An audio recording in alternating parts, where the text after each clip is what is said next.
This thing is freaking great. You guys sleep with this every night? Lucky ducks.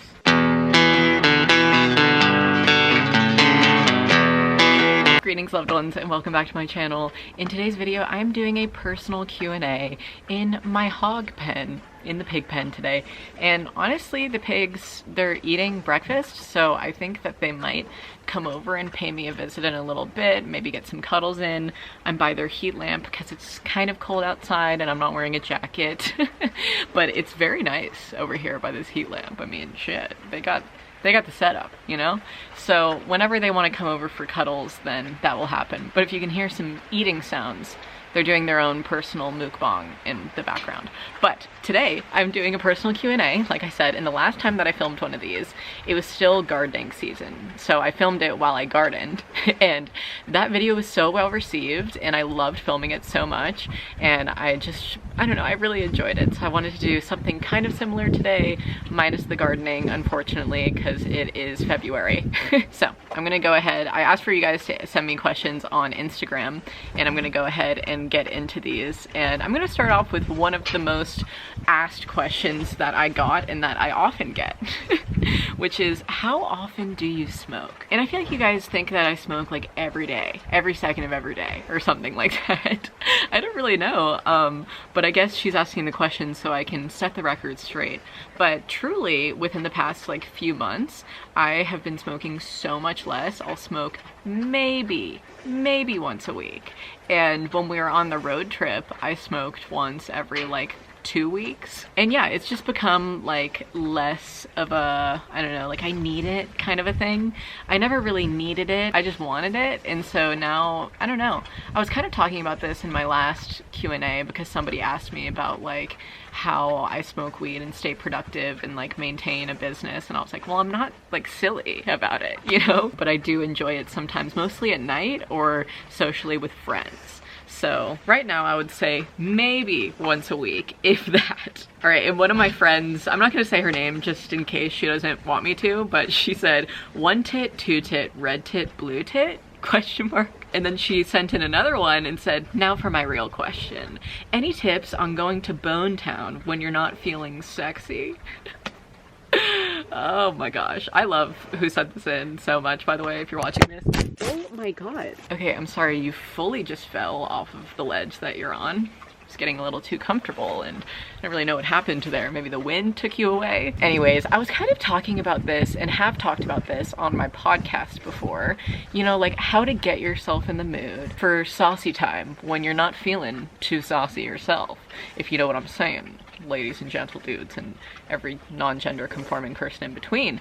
I think that obviously it's okay to say no when you're not feeling sexy or down for it, but if the only reason that you're not feeling sexy is because you lack self-confidence, or you don't want that person to, like your partner, whoever it might be, to see you with the lights on or something like that, I think that you need to do just a little bit of self-work, self-reflection, and just kind of spend more time with self-pleasure and like just it being you and nothing else. You're not watching any kind of media to get there. It's just you and a mirror, or it's just you and your bed with some nice oils or something like that. I think starting there kind of gets the fire going with, hey, I love myself and I feel sexy, and then you can kind of like invite someone into that feeling, if that makes sense.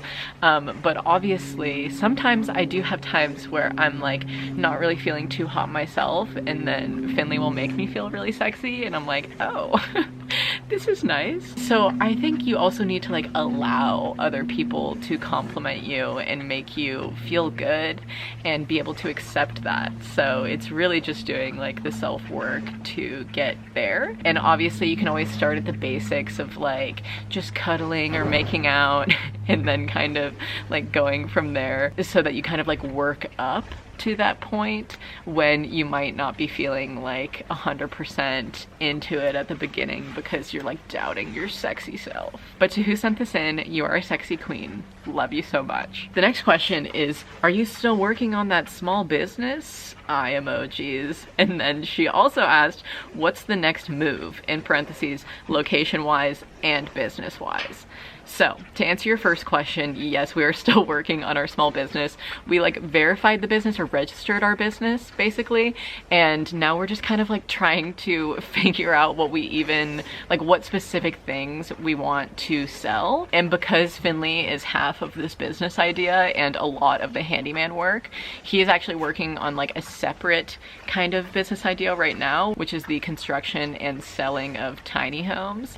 And so he's been like focusing a lot of time in on making building plans and all of these different kinds of things, and just like structurally speaking, he's been doing a lot of draw ups, and so that's been taking away a lot of his time. But yes, we still want to make that business a thing, and it's registered as a thing to happen. And so really it's just us getting in the way, you know. Time management, what a wild thing. But the business and carrying it on is one of my 2020 like goals and resolutions, is to actually start the selling of said things. But right now, like our main focus is just moving houses. And so that's kind of flowing into your next question. What's the next move location wise and business wise? So the next move business wise, I would say, is what I was just talking about, but location wise, we are trying to get our butts to the Hood River area, the White Salmon area. Also, my hogs are fighting. Just somewhere around the Columbia River Gorge, in that kind of area in general. But it's a really like hot commodity area, I suppose. I feel like I've said area so many times. But yeah, basically there are very few rentals, and anything that we do find, we hop on really fast and like request a tour and are trying to just find the perfect home. So we're waiting it out and hoping for the best, but it is definitely, it's a waiting period right now of like the in-between. But thank you for asking. Please hope for the best for us, honestly. Manifesting a new rental within the next few months, because we have been looking and ready to move since like November. It was discussed in a vlog that I'll link on the screen. But the next question says, not a question, but we need a ceiling update. And so this kind of goes hand in hand with the whole like wanting to move thing. Our whole roof at this rental house needs replacement. So does this barn, honestly, but I don't know if my landlady is gonna do it. But because it hadn't been replaced when multiple people said to replace it in October, literally 2 days after we got back from our road trip, the ceiling fell through in an area in our kitchen, in kind of like the kitchen dining area, I suppose. And if you follow me on Twitter and Instagram, you saw me sharing photos. I'll put them on the screen. It was very bad, and the ceiling fell on one of my like giant expensive plants and on this rug that Finley's mom got us on her trip to Morocco. And I was just like so upset at all of the things that like got dirty and all the time that we had to spend cleaning up the fucking mess. And to update you on the ceiling, it's still a hole and is currently just gonna be a hole until the actual roof is replaced, and then they're gonna replace the ceiling hole, because they need to replace the outside roof, which has all of the leaks, because that is the root of the problem and all of the issues that we're finding in the kitchen. The kitchen is the only bad area. There's multiple areas where the ceiling is like sunk and about to possibly fall through. Am I getting a ducky visit? Oh, she walked away. Okay, it was close, but she didn't come all the way over here. Anyways, yeah, I think that the roofers are going to come within the next week, but that ceiling issue has been an issue for 8 days. So, that's a huge reason why we want to move, because I don't want to deal with my fucking roof falling in on me all the time. Like, God. Okay, never mind. Let's get into something else. A little bit more of a fun thing to talk about. Do you ever get baby fever, and do you ever want kids? Dude, I get baby fever probably once a day. I'm not even kidding. I think about babies all the time. I do want kids. I worked as a nanny for a very long time and have been, you know, just around kids and around childcare since I was like 9. And so I've always seen that as something that I wanted to do. So yes, I do want children. I got some other questions about like, how many kids do you want? And I would say like 3 to 4, but we'll see. You know, we'll see what happens. And yeah, I also got a ton of questions about like marriage and all of that, and I actually answered that in my last personal Q&A. It's a good video. You should go and watch it if you want to stay up to date. Who are you supporting in the Democratic primaries? Bernie! Fingers crossed, my dudes. I have hope. I don't always talk about politics and stuff like that, but I feel the burn hard. This next one is kind of funny. What's one thing, sexually / food / music, etc., that you never thought you'd be into, but you are? So I'm just gonna go into the sexual aspect of this question and say, anal. I've talked about that subject many times on my podcast, Souls at Sundown, if you are interested in hearing more about the back door. There's a bird in here who's looking so cute, so that's why I'm a little bit distracted. What are you doing? Okay, and on the topic of sexy time, someone asked, how can you introduce toys into your sex life? And to answer this, I would say go and listen to episode 76 of my podcast. I just talked about this yesterday on the podcast when I was recording it, and I really liked what I said, but I will repeat myself and just say, you know, you should start with exploring those things in self-pleasure, and then, you know, having like a drawer next to your bed or something so they're easy access for when you are doing sexy time things, and then they're just easily reachable. You can incorporate them. I don't think that you should be intimidated by toys. Personally, for my partner and I feel like they're so implemented into our sex life that it's never been like an, oh, we're gonna use a toy kind of a thing. Like, they've just been fun. And also you can use toys that are not insertion toys, you know, like cuffs, whips, fun little melty candle things, and clamps, and all of these other things. Like, there's so many toys that you could use to just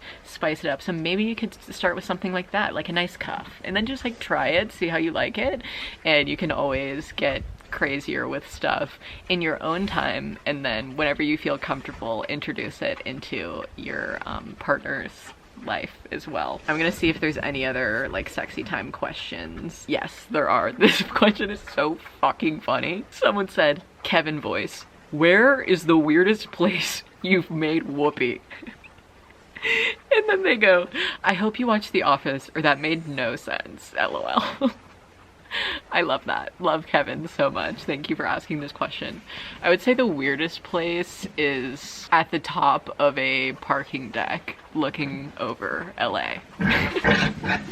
Oh no, this one's so much better. Also at a parking deck, but looking at my first LA apartment balcony that I lived at with Lindsay. Because from my window in that apartment, you could see a parking deck, and one time Finley and I went to the top of that and did the thing.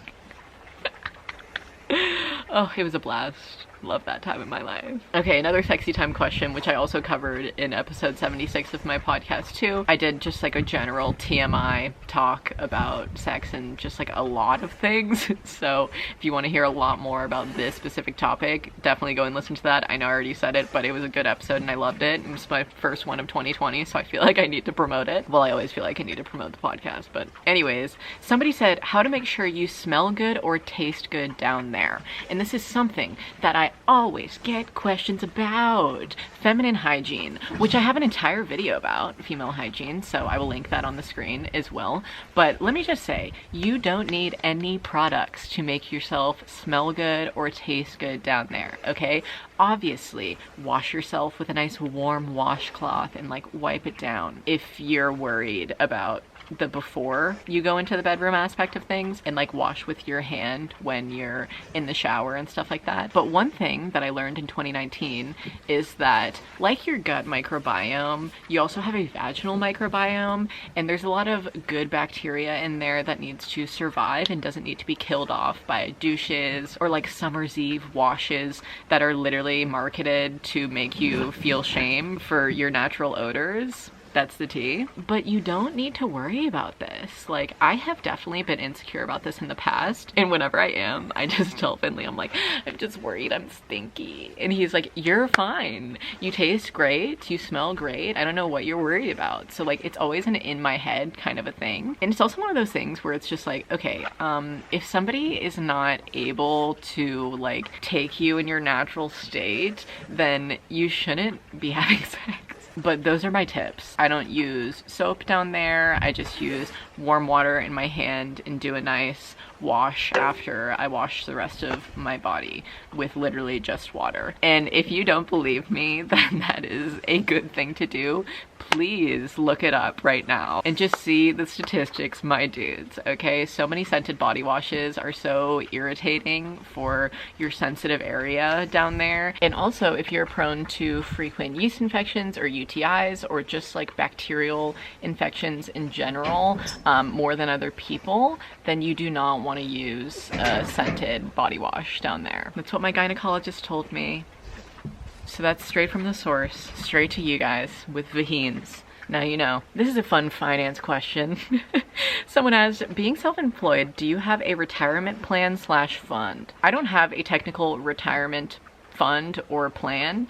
I know my sister does, but I just have like a good savings account. Just a savings account that I haven't touched. I've only been adding to within the past few years. I've been hitting my goals, always adding more to it as the years go on, and I'm about to hit a really good goal for myself. I'm getting emotional thinking about it. So like, I'm good. I think that a lot of people who do what I do have a very like spend mentality, like get it, spend it. And I have completely changed the way that I look at money. I have a podcast on this as well, which I will link down below. But I used to be really bad about my money and was kind of more so living like paycheck to paycheck. And now I'm like putting way more away than I spend. And it definitely helps with having a more like sustainable and minimal lifestyle where I'm not like falling into consumerism that much, because then I'm just naturally spending less. Let me know down below, by the way, if you guys would want to see a what I spend in a week as a sustainable 22-year-old living in Oregon, because I would love to film something like that. And I filmed like a what I spend in a month on the road trip video, but I would love to do more of like a natural kind of like what I spend when I'm at home video. But yes, to answer your question, I do kind of have a retirement fund, at least. Not like a, oh, this is when I'm gonna retire plan and all of these things, but I do have money set aside. Okay, and going back to the road trip topic, somebody asked, did you find anywhere on your road trip that you would want to move to? And yes, we did, specifically Vancouver Island and Nelson, BC.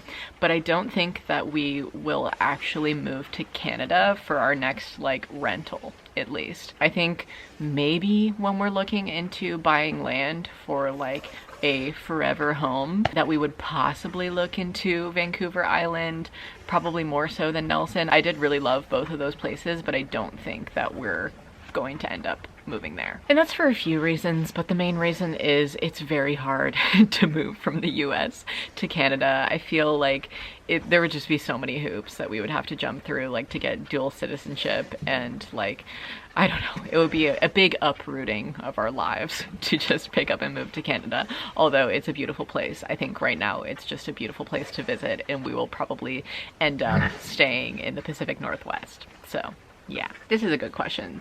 Are your parents chill about you smoking weed now? When did they become okay with it? I would say yes, my parents are chill. It's not like we've had a conversation really about it to where they're like, we approve now. But my mom like saw our plants that we were having outdoors when she came to visit in like fall of 2018. And she was like, oh, you just grow everything out here. You know, she had like a pleasant comment. Ducky, no need to headbutt, okay? And sometimes they'll like make jokes about it to me, like, oh, you're so high right now. And I'm like, I'm literally sober. I don't know what you're talking about. I'm just a silly willy. So like, I know that they know that I do. And obviously like I post my WeedTube videos to my story and stuff like that. So my parents watch my stories and they see those. And I like told my mom that I make money from WeedTube and stuff like that too. So it's not like they don't know that it's a thing. They do. And they're definitely a lot more chill about it than they used to be in high school, because, well, I was in high school, so I understand why they were like, no, please don't do that. So yeah, as I've gotten older, they've gotten to the point where they're like, oh, she lives in a legal state, she's of age to buy it on her own, like, why not? Okay, and then the last two questions that I got are in regards to kind of like love and relationships, and they were both kind of asked in like the same tone, so I'm gonna read them both back to back. First one being, how do you love the way you love? I've had a boyfriend the same length and struggle with the day-to-day. And then I had another question that says, do you ever get tired of Finley? And so for the first person who asked that question, I would say if you feel like you struggle with the day-to-day in your relationship, it sounds like that's not the right relationship for you, because I'm happy in my day-to-day with my relationship, and it's not, I don't feel like I'm living a struggle, you know what I mean? So I feel like that choice of words that you used is kind of an indication to me of like how you feel about the relationship. And I think it's really hard for people once they are in a relationship for a while to like let go of what it was, because you put so much time into it and you don't want to let go of that person. But like, it's okay to think about the time that you shared together and just think about it as like a lesson learned of what you liked and didn't like about relationships. I don't think that you should just stay with somebody out of like comfort. And to answer your question of how do I love the way I love that way because I love the person that I'm with, and I feel joy around him, and we laugh together and giggle and have nice fun times. And I feel like if you are asking this question on like how to love the person that you're with, you should be reevaluating your relationship, which is maybe hard to hear, but you know, sometimes you just need to hear it. And then the second question was, do I ever get tired of Finley? And like, obviously I get tired when he's like fucking annoying, you know? Like sometimes when I'm working or something, he'll go into like this monologue or like start yelling at the dogs in excitement, being like, I love you so much, blah, blah, blah, blah. And I'm like, please pipe down. You're so loud. I'm trying to hear myself in editing and I can't. And like, that would be probably the only time that I get tired of Finley. But it's always like a joyous getting tired of him. I'm like, shut the fuck up, like, you're silly. Ducky is sneezing over her food over there. But yeah, I kind of got a similar question from one of my friends one time who was in a relationship, and she was like, do you ever just like get the feeling randomly that you just like want to break up with Finley? And I was like, no, never felt that emotion. I hope you guys know what I'm referencing. I'll put it in the video if you don't. Never felt that, never been through that. Never experienced that emotion, truly. But yeah, I mean, I was just kind of explaining to her, like, if you feel that way, I don't think that you're in the right relationship for you. If when you're in your alone or downtime, you're just sitting there like, kind of just want to end my relationship right now. I just want to fuck around and break up, you know? But yeah, to answer this question, I would say I healthily get annoyed with Finley sometimes when he's being annoying. Oh, but yeah, Farmer Meg is finished with her Q&A. I'm upset that my pigs never joined us for the video. So I'm gonna go end this off hanging out where they're eating. Okay, hello queens. How are you doing? These girls are pretty freaking cute, don't you think? Hi, Miss Ducky. Couple of silly willies right here, just enjoying their meal. The hogs are about to turn 2 years old on February 10th, so I feel like that will be right before my next video, right? So wish them a happy birthday in the comments down below, okay? 2 years of loving these stinkerinos. I'll link the vlog on the screen when we first got Miss Ducky here, and she was still a house pig for those 2 days, so you can see the difference in size because she's literally ginormous now. Yes, you're so gigantic. I love you so much. Anyways, thank you guys so much for watching this video and sending in all of your questions to me on Instagram. I had a totally wicked time answering them, and I hope you enjoyed watching this. If you did, please give it a big thumbs up for me. Subscribe to my channel if you're not already. Ring the notifications bell if you would like to be notified when I upload. You can also become a patron of mine if you want to support my earnings for this month. And until my next video, stay smiling. Bye guys. Oh, she's sitting on me. Give me that big badonk-a-donk. Break me down from up above. On and on, I black out.